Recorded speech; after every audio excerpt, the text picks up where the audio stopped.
Boxes. I thought I'd make a separate one for packaging and fulfilling boxes because it's a little bit different than envelopes. So I've got two boxes here. One's a smaller one, one's a larger one. If you've got something that's basically a pound or maybe two or less, you can take that box, like a small one, and you can just weigh it in on this little one. You gotta turn it on, make sure it resets. It always goes to the pounds, which you've heard that before. And you can weigh it on this one. This one's gonna be 0.57, you round down to 0.5. So that's easy.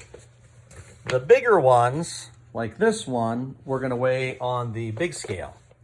So on a big scale, you just gotta turn it on. The green light comes on, resets. And you grab your box, you drag it over, you throw it on there.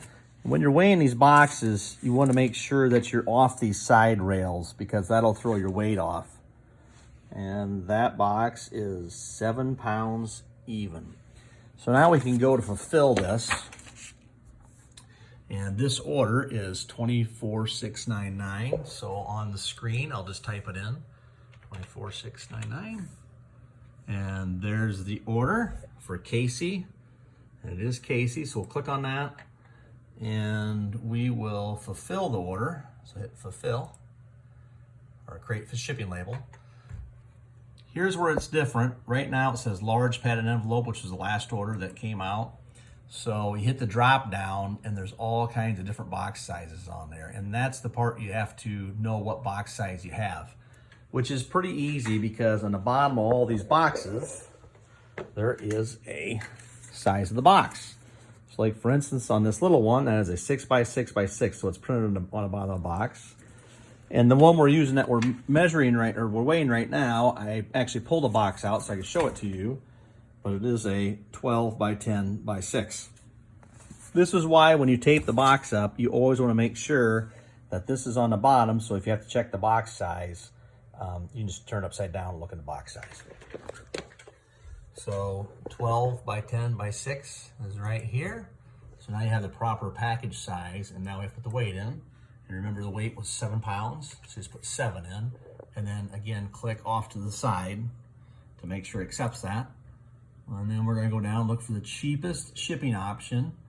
And here it looks like UPS ground is the first one that comes up, $14.28, and it does include tracking. USPS is more expensive, but let's keep looking down here, see if there's a cheaper one. So $14.28 is the cheapest right now.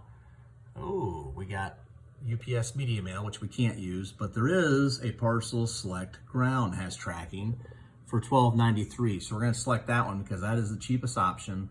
And then we'll go down to the bottom and we'll hit buy shipping label. And then we will print the shipping label. Okay, there it is. We're gonna hit print and make sure, oh, OfficeJet Pro, we wanna make sure it says zebra. So hit that, hit print, and then it'll come out the handy dandy little zebra printer, and we grab that, rip it off to the side. Now on these, what I do is I take the two of them and I put them just inside the box, and then I'll pick the box up and pull it over here to be packed. But I leave the label inside it, and I'll take it back over there to the table to tape it up, and then apply the label on top, and then go out.